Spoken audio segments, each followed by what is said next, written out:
Hello दोस्तों, study Brighton पे स्वागत है आपका। कैसे हैं आप लोग? आज फिर से हम लोग एक बार फिर से मिले हैं IBACIO का थर्ड प्रीवियस ईयर पेपर लेके। ठीक है, ये प्रीवियस ईयर पेपर जो हुए हैं ये 2021 में हुए हैं और शिफ्ट वाइज। ठीक है, ये शिफ्ट वाइज जो पेपर हैं उसमें थोड़े थोड़े माइनर चेंजेस हैं। सो हम लोग क्या कर रहे हैं, हम लोग सारे पेपर को वन बाय वन डिस्कस कर ले रहे हैं। ठीक है कोई भी चीज़ नहीं बचेगी। आपसे बस इतना रिक्वेस्ट है, इस पेपर जो पेपर डिस्कशन चल रहा है इस वीडियो को आप लोग शेयर भी करिए। ठीक है, तो चलिए अपनी क्लास स्टार्ट करते हैं।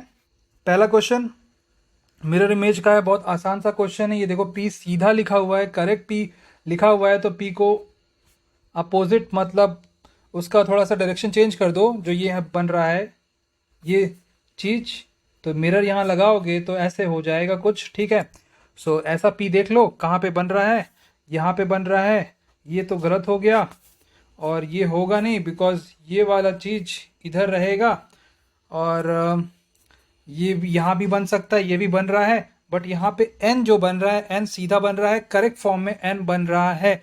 तो क्या होगा कि ये एन करेक्ट फॉर्म में नहीं बनेगा। ये तो पहले ही गलत हो गया, बिकॉज ये चीज़ इधर नहीं आएगी, आगे आएगी। ठीक है, अपना कौन सा ऑप्शन बचा? ये जो ऑप्शन बचा है वो है ऑप्शन नंबर 2। ठीक है, और वही करेक्ट ऑप्शन है। जल्दी जल्दी करेंगे, क्वेश्चन नंबर 2 में आ गए हम लोग। अब क्वेश्चन नंबर 2 देखो, सिलॉग का ये क्वेश्चन है अपने पास। क्या कह रहा है? All parrots are ducks. देखो सिलॉग में क्या होता है, सिलॉग में कोई भी चीज़ें करेक्ट नहीं रहती, कोई भी चीज़ें यूनिवर्सल फैक्ट नहीं रहती, हर चीज़ें एजम्पशन के अकॉर्डिंग चलती है। ठीक है, अब इसमें लिखा हुआ है स्टेटमेंट, पहले स्टेटमेंट में लिखा है all parrots are ducks. Parrots को रिप्रेजेंट कर देंगे पी से, और पेरेंट्स को रिप्रेजेंट कर दिए पी से, एंड डक्स को रिप्रेजेंट कर देंगे डी से। एक minute. All parrots are ducks. ठीक है, ऑल पैरट्स आर डक्स हो गया। No duck is kite, no duck is kite मतलब डक एंड काइट का कोई रिलेशन नहीं है। ये जो आप सिंबल देख रहे हो ये इसी चीज को रिप्रेजेंट कर रहा है। उसके बाद यहां पे लिखा है all falcons are kites. Kite को थोड़ा सा बड़ा कर लेते हैं, ये हो गया काइट, ये हो गया फैल्कन। अब यहां पे क्या लिखा है? Some falcons are parrots. Some falcons are parrots कैसे हो जाएगा? गलत। नो काइट इज पैरट, कोई भी काइट पैरट नहीं है। बिल्कुल सही, कोई भी काइट पैरट नहीं है, जस्ट बिकॉज काइट का एंड डक्स का कोई रिलेशन नहीं है। ये सिंबल यहाँ पे रिप्रेजेंट कर रहा है, एंड पूरा का पूरा जो पैरट है वो डक है। अभी ये कह रहा है कि नो काइट इज पैरट, बिल्कुल correct. No kite is obviously no parrot. जो सेकेंड ऑप्शन है वो अपना करेक्ट हो गया। उसके बाद थर्ड ऑप्शन मतलब थर्ड कंक्लूजन पे चलते हैं।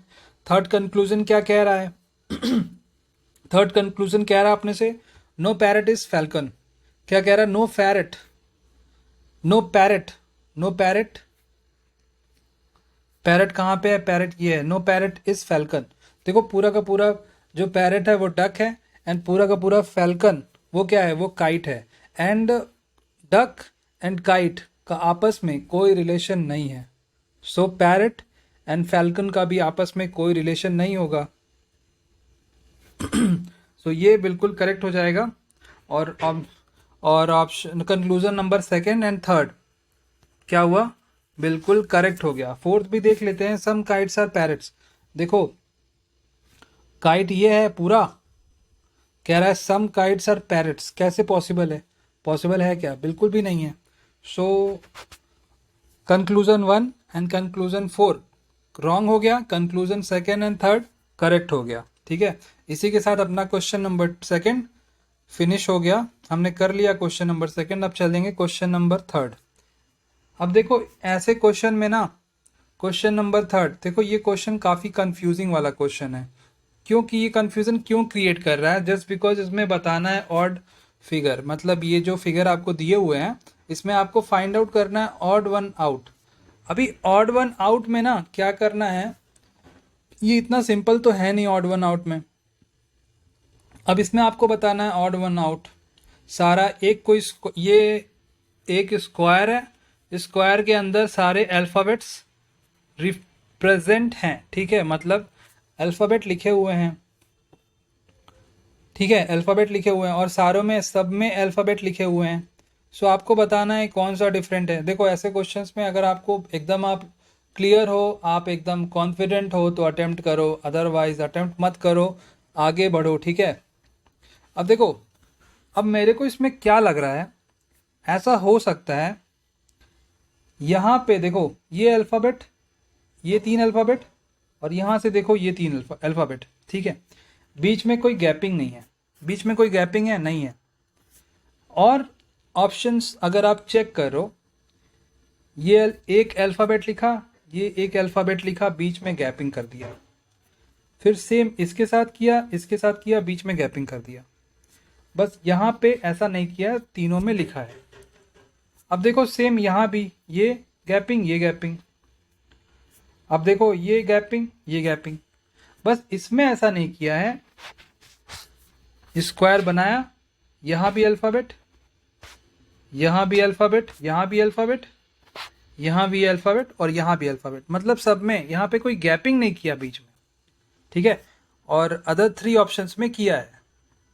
सो ऑप्शन नंबर फर्स्ट जो है वो हमारा करेक्ट हो जाएगा।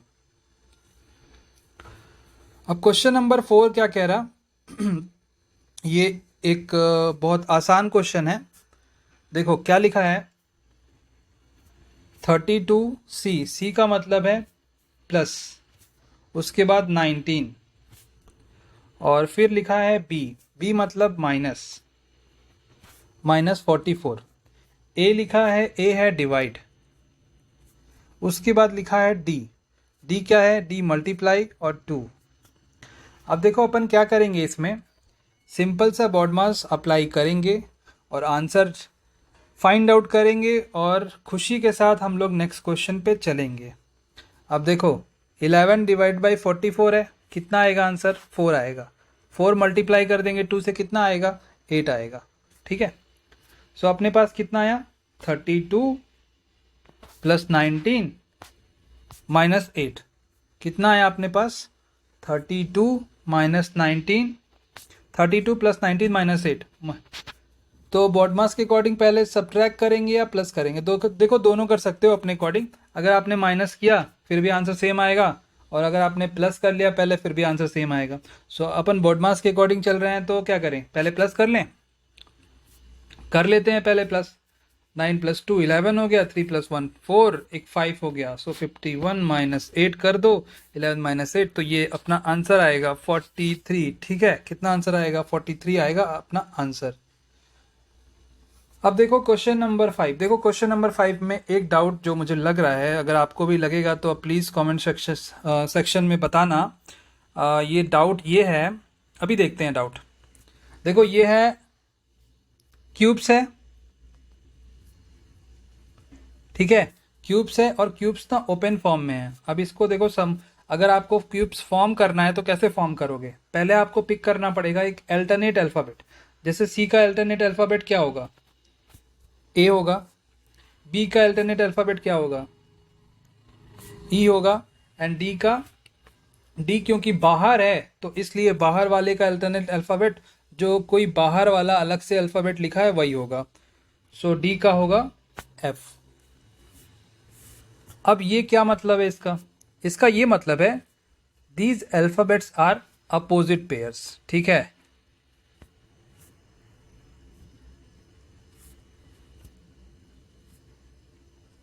ये कोई अपोजिट पेयर्स हैं, ठीक है, ये अपोजिट पेयर्स है, इतना जान लो, ये अपोजिट पेयर्स हो गए।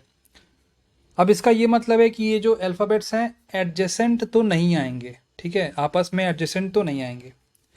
अब अगर आपने ऑप्शन चेक किया, यहाँ पे लिखा है A B C, A B C, ए ये है, बी ये है एंड सी ये है। सो ए एंड सी तो अपोजिट पेयर्स है, एडजेसेंट तो आएगा नहीं, ये गलत। उसके बाद लिखा हुआ है डी सी ई, क्या लिखा है, डी सी ई, डी यहाँ पे है और सी ये है और ई ये है। मतलब ये तीनों में कोई अपोजिट पेयर्स तो आया नहीं, तीनों एडजेसेंट हो सकते हैं। डी सी ई, डी सी ई, और एक और हो सकता है ए ई एफ। ये वाला तो करेक्ट है, बट अगर आप ऑप्शन नंबर 3 भी चेक करोगे ना तो यहाँ पे लिखा है ए डी बी। ठीक है, क्या लिखा है? A D B. एक मिनट, यहाँ पे था बी एंड यहाँ पे था ई, ये हो गया सी। अब क्या लिखा है? A D B. देखो ए ये है, डी ये है एंड बी ये है। ये वाला क्यूब भी फॉर्म हो सकता है। ठीक है, ये वाला क्यूब भी फॉर्म हो सकता है। तो इस क्वेश्चन का आंसर 2 है, ऑप्शन नंबर 2 एंड 3। ठीक है, मे भी ऐसा हो सकता है, कुछ आंसर में मिस्टेक हो सकता है, मिसप्रिंट हो सकता है, बट करेक्ट आंसर तो सेकंड है। बट यहाँ पे 2 आंसर ऐसे हैं जो करेक्ट हैं, option number second and third. ठीक है, अब चलते हैं क्वेश्चन नंबर 6 पे। देखो 6 तो बहुत आसान क्वेश्चन ऐसा समझ में आ रहा है। ए से एच पे जाते हैं। ए से किस पे जाते हैं? एच पे। मतलब ए 1 है अल्फ़ाबेट और एच क्या है? 8 है। कितना आगे बढ़े? +7। सेम एज एक्स से एक्स में +7 ऐड कर दो। देखो एक्स वाई जेड मतलब 2 तो इधर ही हो गया, +5 और कर दो। ए से +5 तो ई पे गया। अब आप एक काम करो, ऑप्शन चेक करो। ऑप्शन में पहला अल्फ़ाबेट ऐसा कौन सा है जिसमें ई लिखा हुआ है? सो आपको दिखा होगा ऑप्शन नंबर 2। ठीक है, ऑप्शन नंबर 2 जो अल्फ़ाबेट है उसमें पहला अल्फ़ाबेट ई लिखा हुआ है। ऑप्शन नंबर 2 में पहला अल्फ़ाबेट ई लिखा हुआ है। सो अपना करेक्ट आंसर ऑप्शन नंबर 2 होगा। और अगर आपको चेक करना है तो आप कर सकते हो, बट टाइम बचाने के लिए अब पहला अल्फ़ाबेट चेक करो, आगे बढ़ जाओ। अब देखो यहाँ पे रैंकिंग का ये क्वेश्चन है, इसमें आपको बताना है फाइंड द थर्ड टॉलेस्ट। ठीक है, आपको थर्ड टॉलेस्ट बताना है, मतलब आपको कुछ फॉर्म करना पड़ेगा। Vimal is shorter to Vikram. Vikram हो गया, वी आई से रिप्रेजेंट कर दिए, ये विमल। ठीक है, ये विमल हो गया, विक्रम हो गया।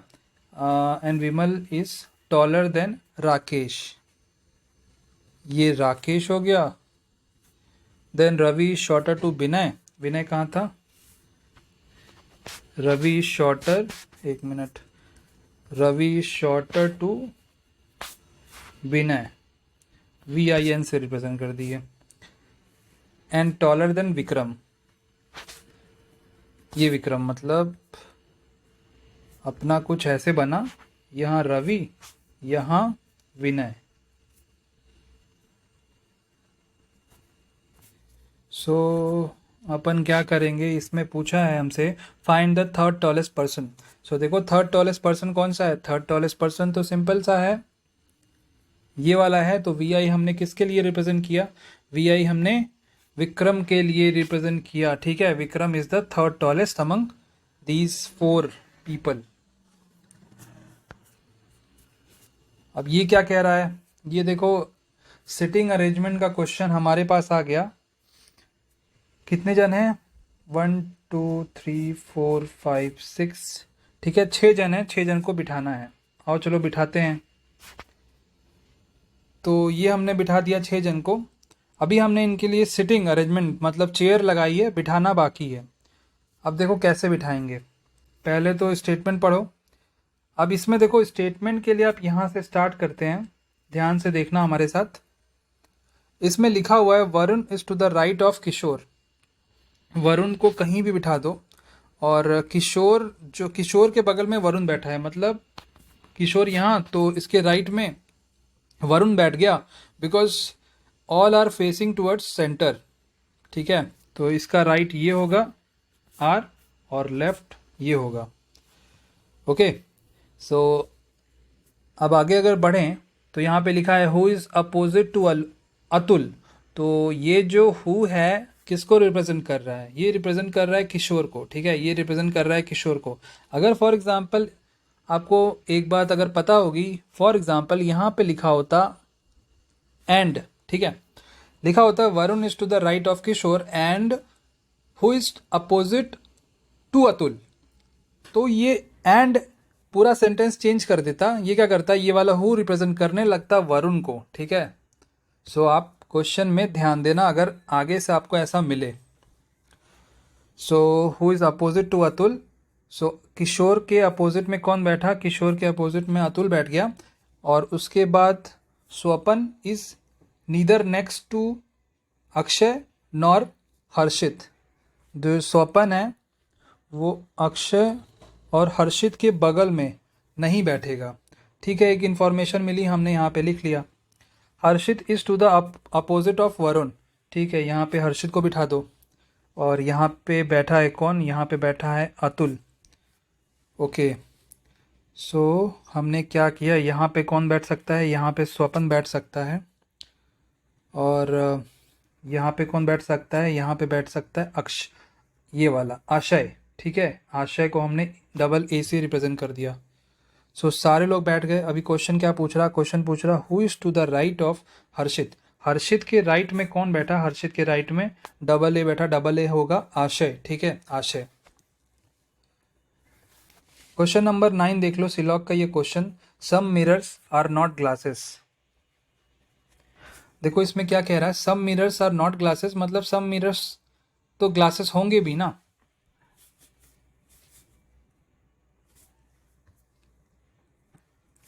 सम मिरर्स होंगे और some mirrors are not glasses, इसका ये मतलब है। ऑल ग्लासेस आर स्ट्रॉन्ग,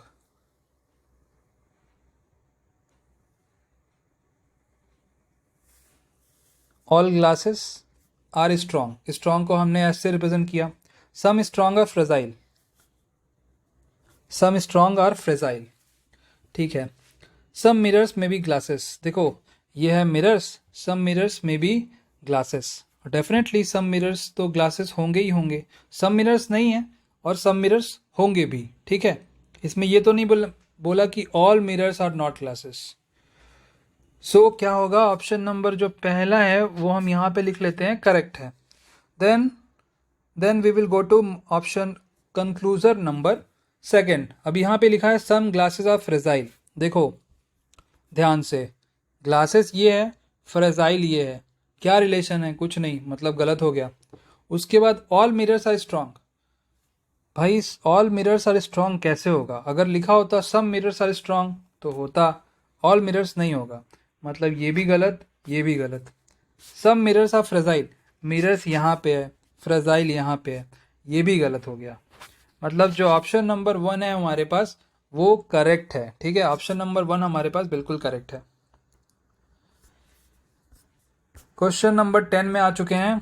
10 देखो, इसमें ऑड बताना है, तो ध्यान से देखना क्या करने वाले हैं। देखो 43, 47, 55, डिफरेंस बताओ। 43 से 44 पे गए, कितने का डिफरेंस हुआ, 43 से 47 प्लस 4, और 47 से 55 प्लस 8, ठीक है। 11 से 15 प्लस 4, 15 टू 23 प्लस 8, 31 से 35 प्लस 4, 35 टू 43 प्लस 8,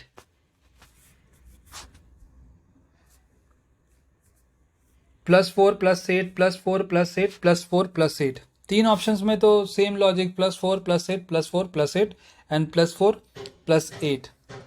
अब देखो 13 से 17 पे गए, प्लस 4, 17 से 29 पे गए, कितना, 17 से 29 पे कितना हुआ, प्लस 12। ये तो लॉजिक डिफरेंट हो गया, तो यहाँ पे हमारा ऑड वन क्या है, हमारा ऑड वन ऑप्शन नंबर 4 है। नेक्स्ट क्वेश्चन पे चलते हैं। क्वेश्चन नंबर 11 देखो, 11 अच्छा क्वेश्चन है। देखो हमें ये वाली वैल्यू फाइंड आउट करनी है, ठीक है। 6 से 5 और फिर 20 आ गया, कैसे आ सकता है, 6 5 जा 30, 30 माइनस 10 कर दें अगर, 30 माइनस 10 कर दें, कितना आएगा? 20 आएगा। 30 माइनस 10 कर दें, 20 आएगा, ठीक है। 9 8 जा 72, 72 माइनस 10 कर दो, 72 माइनस 10 कर दो, कितना आया? 62। यहाँ पे कितना लिखा हुआ है? 56। मतलब अपना लॉजिक कहीं ना कहीं पे गड़बड़ हो रहा है, तो उसको गड़बड़ को सुधारना पड़ेगा, रेक्टिफाई करेंगे। सो आइए देखते हैं। देखो यहाँ पे क्या था, 6 प्लस 5 करो, 6 प्लस 5 क्या होगा? 11 होगा, और 6 प्लस 5 11 होगा, एक कम कर दो तो 10 कर दो, तो 10 कर दिया तो कितना आया? 20 आ गया। अब ये देखो 8 प्लस 9, ये वाला 8 प्लस 9 कितना होगा? 9 प्लस 8 17 होगा, 17 का एक कम कर दो, कितना हो गया? 16 हो गया।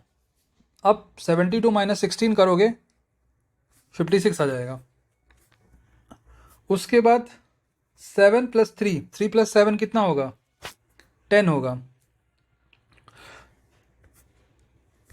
पहले मल्टीप्लाई करते हैं, 7 3 जा 21, 21 और 7 और 3 प्लस 7 कितना होगा? 3 प्लस 7 10 होगा, और 10 में से 1 माइनस कर दो, कितना आया? यहाँ पे 9 आया। मतलब 7 प्लस 3 10, 10 का 1 कम कर दो 9 आ गया, और 21 माइनस 9 कर दो, तो 21 माइनस 9 कितना होगा? 12 हो जाएगा। कितना? 12।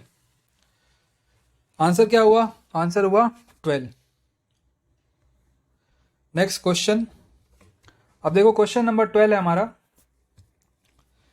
कुछ ऐसा लिखा हुआ है यहाँ पे, कह रहा है कि how is K related to N. अभी के का रिलेशन एन से पूछ रहा है। सो क्या होगा बताओ?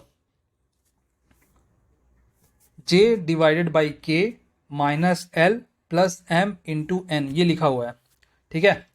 सो देख लेते हैं जे डिवाइडेड बाई के का क्या मतलब है। J divide by K, it means, what does it means? It means यहाँ पे लिखा है A is the daughter of B, मतलब जे को रिप्रेजेंट, एक सर्कल बनाओ, सर्कल के ऊपर नेगेटिव अगर डाल दो, नेगेटिव डालना है नेगेटिव डालो, पॉजिटिव लिखना है पॉजिटिव लिख दो। बट यहाँ पे लिख देना, अगर आपने फीमेल को पॉजिटिव से रिप्रेजेंट कर दिया है तो यहाँ पे ऐसे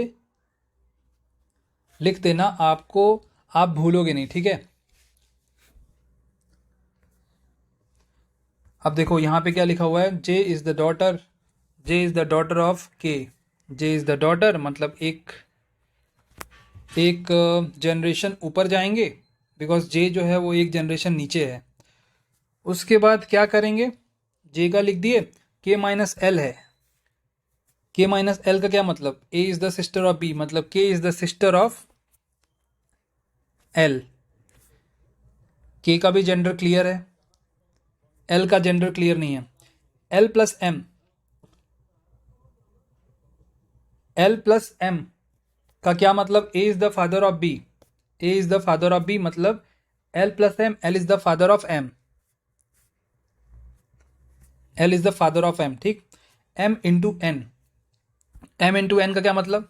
यहाँ पे लिखा हुआ है ए इंटू बी, मतलब A is the brother of B. M into N मतलब M is the brother of N. अभी हमसे कह रहा है कि how is K related to N. तो देखो भाई, के है और ये एन है। के कौन है? पहले तो देखो एल क्या है? एल है एन का फादर, ठीक है। एन का जेंडर क्लियर नहीं है। और के क्या है? के एल की बहन है, सिस्टर है। सो क्या होगी वो तो बुआ होगी। बुआ को इंग्लिश में क्या बोलेंगे? पैटर्नल आंट बोलेंगे। सो अपना आंसर क्या हुआ? पैटर्नल आंट, ठीक है। Question number 13। क्वेश्चन नंबर 13 हमारे सामने है। देखो एक ABC कंपनी है, इसको रिक्रूट करना है एक रिसर्च एनालिस्ट को। अब कैंडिडेट के बाद क्या क्या क्राइटेरिया होनी चाहिए, उसने ऐसा कुछ लिख दिया कंपनी ने। एक ग्रेजुएट होना चाहिए, 70% उसके मार्क्स होने चाहिए, उसकी जो एज है वो इतने के बीच में होनी चाहिए, और वो अपना CFA एंड FRM जो कोर्स होते हैं वो कंप्लीट होना चाहिए, और उसको एटलीस्ट 2 प्रोग्रामिंग लैंग्वेज की नॉलेज भी होनी चाहिए। ये कंपनी ने अपने जो नोटिफिकेशन है उसमें ऐसा कुछ मेंशन कर दिया। द फॉलोइंग एक्सेप्शंस, कुछ ऐसे भी होंगे जो एक्सेप्शंस होंगे। So those who are exception candidates they can also apply. ठीक है, तो वो कौन से हो सकते हैं? वो हो सकते हैं कि जिनके पास जो मतलब फोर्थ वाला क्राइटेरिया को क्या बोलोगे आप, सूटेबल नहीं है, और वो भी अप्लाई कर सकते हैं। फोर्थ वाला क्राइटेरिया क्या है? जिनके पास 2 प्रोग्रामिंग लैंग्वेज होनी चाहिए ऐसा लिखा है, बट जिसके पास नहीं है, अगर उनके पास कुछ और एक्सपीरियंस है तो वो भी अप्लाई कर सकते हैं, और मैनेजर की पोस्ट के लिए। ठीक है, और a candidate whose age is more than 40 years but less than 45 years will be refer to general manager. जिनकी एज 40 मोर देन 40 होगी और लेस देन 45 होगी, उसको जनरल मैनेजर की पोस्ट के लिए अपॉइंट किया जाएगा। ये एक्सेप्शन कैंडिडेट्स हैं। सो अब देखो, आशीष है, वो वर्क करता है सिटी बैंक में, उसको 5 साल का एक्सपीरियंस है, उसकी जो डेट ऑफ बर्थ है वो 5 फरवरी 1992 है। तो एज का तो कोई लफड़ा नहीं होगा, एज की कोई प्रॉब्लम नहीं है। और उसने अपना CFA एंड FRM कंप्लीट कर लिया 2015 में, और उसको नॉलेज भी है आर प्रोग्रामिंग का एंड SQL का। ठीक है, ठीक है, और उसके स्कोर भी 80% आए हैं। ठीक है, उसके स्कोर भी 80% आए हैं। सो अब बताओ, द कैंडिडेट शुड बी, पहले तो उसकी एज जो है वो 40 से कम है। ठीक है, 40 से कम है। सो वो क्या होगा? सबसे पहली बात, जनरल मैनेजर और मैनेजर वाला तो प्रॉब्लम कुछ क्रिएट होगा नहीं। वो जो कैंडिडेट है वो सिलेक्ट हो जाएगा, रिजेक्ट तो बिल्कुल नहीं होगा। और ये वाला क्राइटेरिया ख़त्म ही हो गया, बिकॉज इसका एज लिमिट दिया हुआ है, और कैंडिडेट जो है सिलेक्ट हो जाएगा।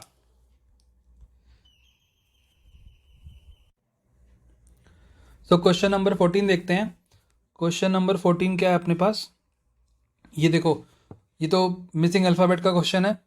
अब आपको ये वाली 3 अल्फ़ाबेट फाइंड आउट कर देने हैं। देखो, जी है, जी का अल्फ़ाबेट का नंबर क्या होता है? 7 होता है। जे का 10 होता है। एम का 13 होता है। और पी का 16 होता है। मतलब आपको दिख रहा होगा +3 +3 +3 +3, मतलब 16 + 3 करोगे कितना आएगा? 19 आएगा। 19 पे कौन सा अल्फ़ाबेट बैठा होता है? तो 19 पे होता है एस। 2 अल्फ़ाबेट अपने को मिले, SPJ एंड SQJ। अब आपको तो राइट आंसर मालूम है, बट आपको एग्जाम में तो पता नहीं होगा। सो बस इन्हीं 2 ऑप्शन को आपको चेक करना है। Second option, second alphabet find out कर दो, आपका आंसर आपके सामने होगा। ठीक है, सो एक्स क्या है? एक्स होगा, एक्स बैठा होता है 24 पे, जी बैठा होता है 22 पे, और टी होता है 20 नंबर पे बैठा होता है अल्फ़ाबेट, और आर का नंबर क्या होता है? 18 होता है, 18। ये देखो, -2 -2 -2 एंड -2। सो 18 -2 करोगे, 18 -2 16 होता है।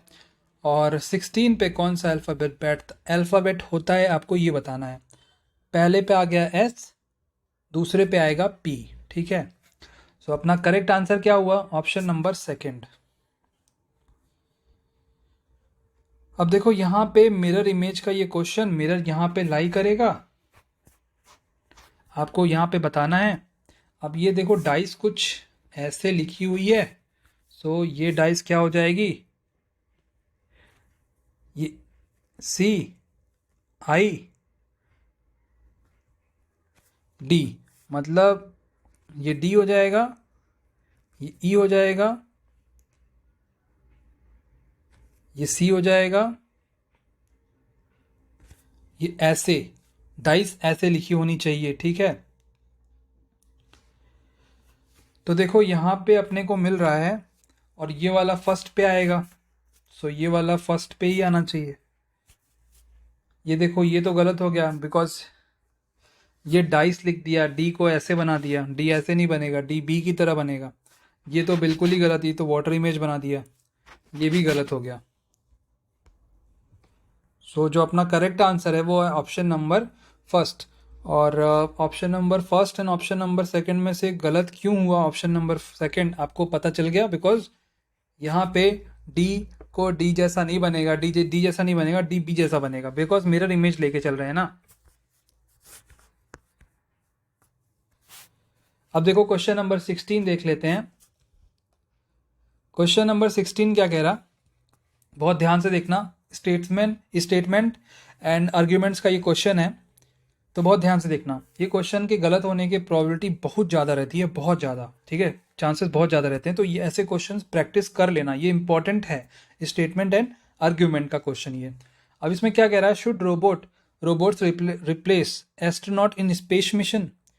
तो इसमें क्या कह रहा है कि जो रोबोट होते हैं उनको स्पेस मिशन में, आपको पता होगा स्पेस मिशन में क्या होता है, एस्ट्रोनॉट जाते हैं, स्पेस में जाते हैं। सो कह रहा है कि क्या रोबोट को एस्ट्रोनॉट्स को रिप्लेस कर देना चाहिए स्पेस मिशन में। रोबोट अभी क्या होगा, रोबोट जाएं और एस्ट्रोनॉट ना जाएं। सो उसका आर्ग्यूमेंट क्या है, उसका आर्ग्यूमेंट ये है, हाँ ऐसा होना चाहिए, हाँ ऐसा होना चाहिए। बिकॉज ये क्या है, जो इंसानों की प्रीशियस लाइफ है उसको सेव करेगा। पहला तो आर्ग्यूमेंट ये है। फिर दूसरा आर्ग्यूमेंट ये है, नहीं ऐसा नहीं होना चाहिए, ये मतलब ऐसा नहीं होना चाहिए जस्ट बिकॉज, क्योंकि ये जो स्पेस मिशन होगा मोर एक्सपेंसिव होगा।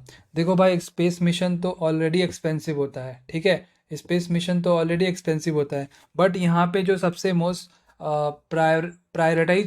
प्रायोरिटाइज चीज़ क्या है, मोस्ट प्रायोरिटाइज चीज़ ये है कि जो ह्यूमंस की लाइफ है उसको बचाया जाए, ठीक है, ह्यूमन की प्रीशियस लाइफ है उसको बचाया जाए। सो जो पहला वाला आर्ग्यूमेंट है वो स्ट्रांग है। So that is why this argument number first is the right one, ठीक है, इज द राइट आंसर। ऐसे क्वेश्चंस आपको प्रैक्टिस कराए जाएंगे, ठीक है, और अपने तरफ से भी आप लोग करते रहना। अब देखो यहाँ पे क्वेश्चन नंबर 17 है, इसमें क्या कह रहा, इसमें ये रैंकिंग का क्वेश्चन है। सो रैंकिंग का क्वेश्चन आओ देख लेते हैं। Swati is elder to Saumya, Swati को SW, सौम्या को SO, but younger to Sunny. So younger to Sunny, Sunny को SU, ठीक है। स्वाति सनी से यंगर है, मतलब जो सनी है वो स्वाति से बड़ा होगा। और Surabhi was elder to Sunny, Surabhi यहाँ पे आ गई, SURB। हु कौन, Sunny, who was elder to Sapna, Sunny जो है वो सपना से एल्डर है। Who was not the youngest, Sapna जो है वो यंगेस्ट नहीं है। तो आपको पता चल गया होगा कौन यंगेस्ट है। देखो अगर यहाँ से स्टार्ट करें लेफ्ट से, सुरभि सबसे नंबर 1 पे है, जिसकी एज जो एल्डेस्ट है। उसके बाद सनी आता है, देन सपना आती है, देन स्वाति आती है, देन सौम्या आती है। तो सौम्या जो है वो सबसे यंगेस्ट होगी, ठीक है। क्वेश्चन नंबर 17 का आंसर आपको मिल गया होगा। अब देखो ये क्वेश्चन नंबर 18 मैथ्स का क्वेश्चन। इसमें क्या कह रहा है, दो नंबर के HCF आपको पता है, LCM भी आपको पता है। अब ऑप्शंस, वो नंबर कौन सा होगा। सो भाई ऑप्शंस के थ्रू अगर चलो, 11 और 55, बताओ HCF क्या होगा। 11 और 55 में तो आपका HCF 11 होगा, 55 नहीं होगा, मतलब ये गलत हो गया। 11 और 11 110, ठीक है, 110, इसमें HCF क्या होगा, इसमें HCF 55 तो बिल्कुल नहीं होगा। ये वाले ऑप्शंस के थ्रू HCF तो 55 बिल्कुल नहीं होगा, मतलब ये भी गलत। 10 एंड 55, 10 एंड 55 में HCF क्या होगा, 10 एंड 55 में HCF 5 होगा।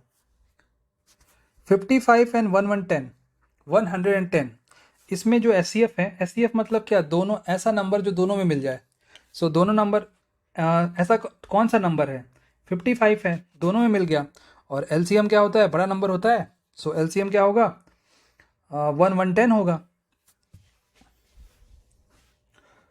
सो कौन सा ऑप्शन करेक्ट है, ऑप्शन नंबर जो 4 है वो हमारा करेक्ट ऑप्शन है।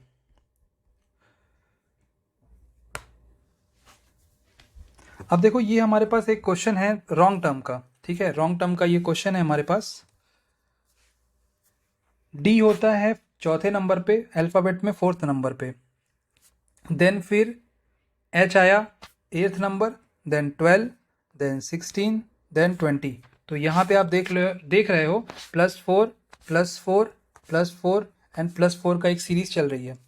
अब देखो दूसरा अल्फ़ाबेट देखो 23, ठीक है 23, फिर 21, फिर 19, देन यहाँ 17, देन ये 15,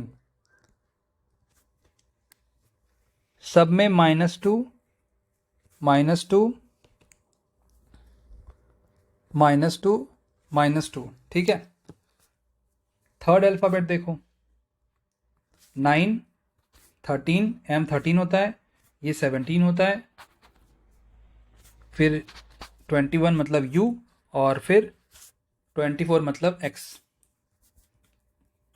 +4, +4, +4, +4। ये बताओ 21 + 4 24, 21 + 4 24 होगा क्या? 21 + 4 24 होगा? बिल्कुल नहीं होगा, 25 होगा। सो अपना 4 + 4 + 4 + 4 वाला जो एक सीरीज है वो ब्रेक हो गई, एक लॉजिक ब्रेक हुआ। सो अपना रॉन्ग टर्म कौन सा होगा? अपना रॉन्ग टर्म होगा लास्ट वाला TOXO, ठीक है।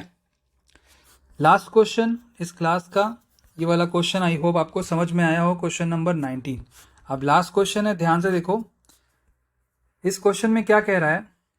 पहले तो ये कुछ डायग्राम बनाया हुआ है और सारे डायग्राम को किसी वर्ड से रिप्रेजेंट किया है। जैसे रोहम्बस, ये तो रोहम्बस है, आपको पता होगा। रोहम्बस को रिप्रेजेंट किया है ऑथर से एक टाइटल। ऑथर कह रहा है, सर्कल को कह रहा है पोएट है। सर्कल में जितने लोग हैं सब के सब पोएट हैं, ठीक है। और ट्रायंगल में जो हैं वो एक्टर हैं। ट्रायंगल में कौन है? ट्रायंगल में हैं एक्टर्स। अब आपको बताना है which set of letter represents poet who are neither actors nor authors. So आपको यहाँ पे दिख रहा होगा, ये जो डायग्राम है इसमें अल्फ़ाबेट भी लिखे हुए हैं, ठीक है। और सारे डायग्राम को कुछ ना कुछ रिप्रेजेंट किया गया है, ऑथर्स, पोएट्स एंड एक्टर्स। अब देखो ध्यान से, which set of letters represent poets. बताओ पोएट्स कौन किसको रिप्रेजेंट कर रहा है? पोएट्स को कौन कौन सा अल्फ़ाबेट पोएट को रिप्रेजेंट कर रहा है? ए रिप्रेजेंट कर रहा है, बी रिप्रेजेंट कर रहा है एंड सी रिप्रेजेंट कर रहा है। But C and B only poet को रिप्रेजेंट नहीं कर रहा है, they are representing to other thing, one other thing also like actors and author. अभी हमसे क्वेश्चन में क्या पूछा? ओनली पोएट बताओ। ओनली पोएट, ऐसा कौन सा लेटर है जो ओनली पोएट को रिप्रेजेंट कर रहा है? सो ऐसा कौन सा लेटर है? ऐसा है ओनली ए, ठीक है। करेक्ट आंसर क्या होगा? ओनली ए, मतलब ए रिप्रेजेंट कर रहा है पोएट को। सो ये अपना लास्ट क्वेश्चन था, ठीक है। 20 क्वेश्चन कंप्लीट हो चुके हैं। सो फिर मिलते हैं नेक्स्ट क्लास में नेक्स्ट प्रीवियस ईयर क्वेश्चन के साथ, ठीक है। अगर आपको ये क्लास अच्छी लगी शेयर करना मत भूलिएगा, कंजूसी मत करिएगा, लाइक शेयर एंड सब्सक्राइब में। और अगर आप कॉमेडी वीडियो तो यार आप शेयर करते ही होंगे। सो अगर आप कॉमेडी वीडियो शेयर करते हैं तो कुछ एजुकेशनल वीडियो भी शेयर करिए जो कि इन्फॉर्मेटिव हो, ठीक है। फिर मिलते हैं नेक्स्ट क्लास में। Thank you so much for watching. Please do like share and subscribe.